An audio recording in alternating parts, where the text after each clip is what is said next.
Você precisa entender mais sobre o cloroplasto ou está estudando sobre ele e não consegue entender? Se a sua resposta for sim, continue aqui nessa videoaula, porque aqui eu vou esclarecer todas as suas dúvidas em relação ao cloroplasto. Então já deixe o seu like e se inscreva aqui no canal. Meu nome é Felipe e seja bem-vindo ao Loucos por Biologia.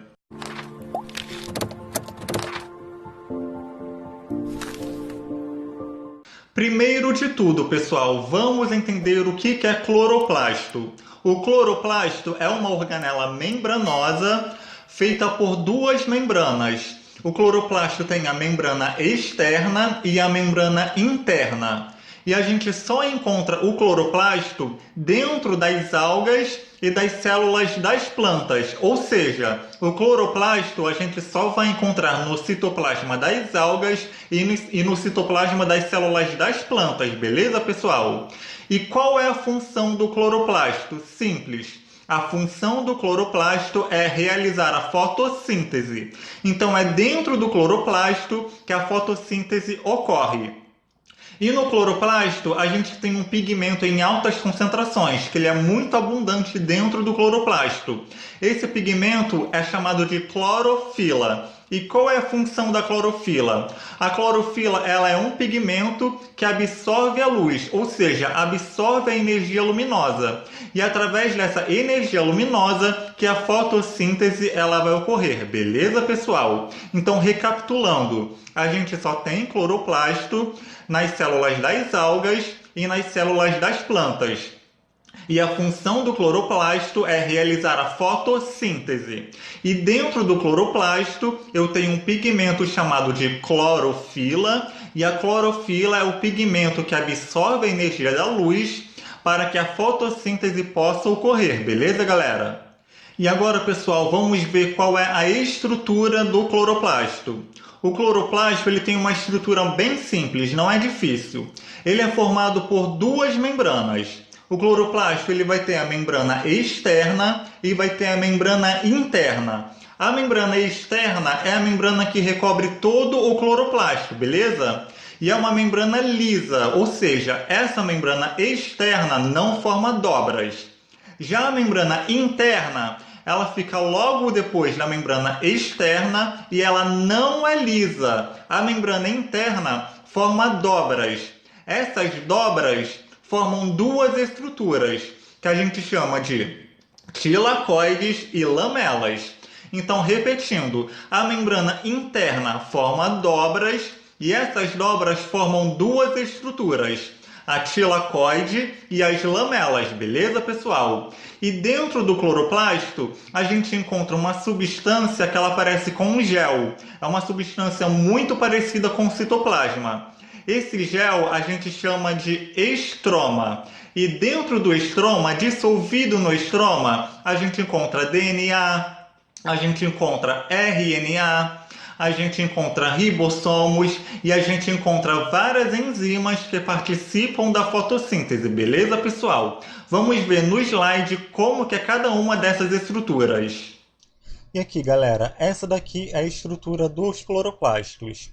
Como já falei para vocês, o cloroplasto ele é formado por duas membranas, a membrana externa e a membrana interna. A membrana externa é toda essa membrana aqui, e ela envolve toda a organela, beleza? E a membrana externa, ela é lisa, ela não forma dobras, beleza? Já a membrana interna, ela fica um pouco mais abaixo da membrana externa e ela forma dobras, ou seja, a membrana interna não é lisa. E essas dobras que a membrana interna faz formam duas estruturas, que a gente chama de tilacoide e lamela. O que é a tilacoide? A tilacoide é todos esses discos aqui. Então, as tilacoides são estruturas verdes em forma de disco achatadas. E dentro da tilacoide, a gente encontra a clorofila. Então, é aqui dentro da tilacoide que eu vou ter muita clorofila concentrada, beleza? E o conjunto de tilacoides, ó, quando eu tenho uma tilacoide formando pilhas, uma embaixo da outra, eu formo uma estrutura que a gente chama de grânum. O grânum é o conjunto de tilacoides, beleza, pessoal? E a lamela vai ser todo esse caminho aqui, pessoal. Esse caminho em verde claro. E a lamela também possui clorofila e outros pigmentos, beleza? E aqui, tudo isso aqui, esse verde clarinho, a gente chama de estroma. O estroma, como eu já falei para vocês, ele vai ser uma substância parecida com um gel, muito semelhante ao citoplasma, e no estroma a gente encontra DNA, a gente encontra RNA, a gente encontra ribossomos, a gente encontra enzimas que participam da fotossíntese, beleza? E um detalhe muito importante, pessoal: o cloroplasto a gente só encontra nas células das algas e nas células das plantas, beleza? Ou seja, a gente só encontra cloroplasto nas células eucariontes, tá? Tanto as algas quanto as plantas são eucariontes, beleza? Só que vocês podem estar se perguntando: ué, as cianobactérias não são eucariontes, são procariontes. E as cianobactérias também realizam fotossíntese. Mas se os procariontes não têm cloroplasto, como que as cianobactérias fazem a fotossíntese? É muito simples, galera. Dentro das cianobactérias, a gente vai encontrar membranas. E aderidas a essas membranas, a gente encontra a clorofila. Então, diferente dos eucariontes, que tem a clorofila dentro do cloroplasto, as cianobactérias não vai ter a clorofila delas dentro do cloroplasto, porque cianobactéria não tem cloroplasto. Então, vai ter uma membrana dentro das cianobactérias e aderidas a essa membrana a gente encontra a clorofila. E essa clorofila vai realizar a fotossíntese. Então é por isso que as cianobactérias também fazem fotossíntese, porque elas têm a clorofila aderidas em uma membrana interna, beleza? E galera, como que o cloroplasto ele surgiu? Qual é a origem dos cloroplastos? Muito simples. Tem uma teoria chamada teoria endossimbiótica dos cloroplastos. Essa teoria explica como que é a origem dos cloroplastos, como que o cloroplasto ele surgiu. Mas antes de falar sobre essa teoria, vamos entender o que é endossimbiose. A endossimbiose é quando eu tenho uma célula e essa célula está vivendo dentro de outra célula. Então tem uma célula menor que foi englobada por uma célula maior. E agora essa célula menor passou a viver dentro dessa célula maior em harmonia. Ou seja, a célula menor ajuda a célula maior e a célula maior ajuda a célula menor, beleza? Então, entendido isso, agora vamos ver o que é a teoria endossimbiótica do cloroplasto, beleza? A teoria endossimbiótica do cloroplasto, ela fala o seguinte, gente. Ela diz que muitos anos atrás, há milhares de anos atrás, a gente tinha um procarionte e esse procarionte era fotossintetizante, ou seja, realizava fotossíntese. E essa teoria fala que esse procarionte fotossintetizante foi ingerido por um eucarionte maior. Ou seja, eu tinha uma célula procarionte que fazia fotossíntese e ela foi ingerida por um eucarionte maior, beleza? E quando isso aconteceu, esse procarionte fotossintetizante passou a viver dentro desse eucarionte em uma relação que a gente chama de endossimbiose, ou seja, é quando eu tenho uma célula vivendo dentro de outra célula, beleza? Então, a teoria endossimbiótica do cloroplasto diz que o cloroplasto ele surgiu de um procarionte e esse procarionte era fotossintetizante muito parecido com as cianobactérias, que foi ingerido por um eucarionte e passou a viver no interior dele, beleza, pessoal? E como os cientistas elaboraram a teoria endossimbiótica do cloroplasto? Por que eles chegaram nessa conclusão? De que o cloroplasto ele surgiu de um procarionte fotossintetizante. O que eles fizeram? Eles compararam o cloroplasto e compararam com o procarionte, beleza? E eles viram que o cloroplasto tem um DNA que a gente chama de DNA circular. E esse DNA circular também tem nos procariontes, ou seja, o cloroplasto tem DNA circular e o procarionte também tem DNA circular. ou seja, um tipo semelhante de DNA. Então foi um dos motivos que levaram a crer que o cloroplasto surgiu de um procarionte, beleza? E além disso, o cloroplasto ele também tem ribossomos pequenos, e ribossomos pequenos são característicos de procariontes. Procariontes têm ribossomos pequenos e o cloroplasto também tem ribossomos pequenos. E aqui, galera, para vocês entenderem melhor sobre a teoria endossimbiótica dos cloroplastos. Essa teoria diz que o cloroplasto surgiu de uma bactéria fotossintetizadora, ou seja, de um procarionte muito semelhante às cianobactérias. E o que essa teoria diz? Essa teoria fala que esse procarionte fotossintetizante passou a viver dentro de uma célula eucariótica. Então essa grandona aqui é uma célula eucariótica, beleza? E aqui é a bactéria fotossintetizadora.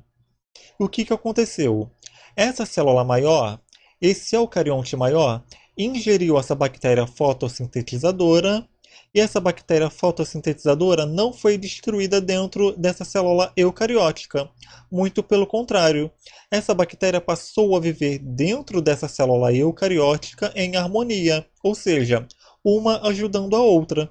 E com o passar do tempo, essa bactéria fotossintetizadora deu origem aos cloroplastos, beleza? Então essa que é a teoria endossimbiótica dos cloroplastos. É quando eu tenho uma célula eucariótica inicial e essa célula eucariótica ingeriu uma bactéria fotossintetizadora e essa bactéria fotossintetizadora passou a viver em harmonia no interior dessa célula eucariótica, beleza? Galera, mais uma informação importante. O cloroplasto, ele é um tipo de plasto. E o que são plastos?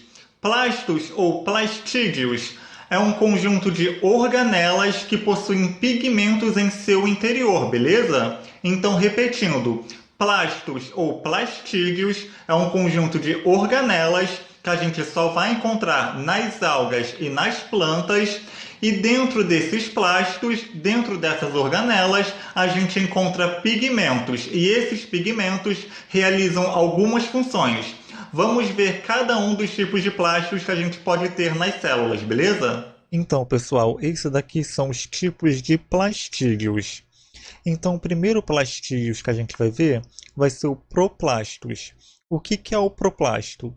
O proplasto ele é um plastídeo com uma estrutura mais simples.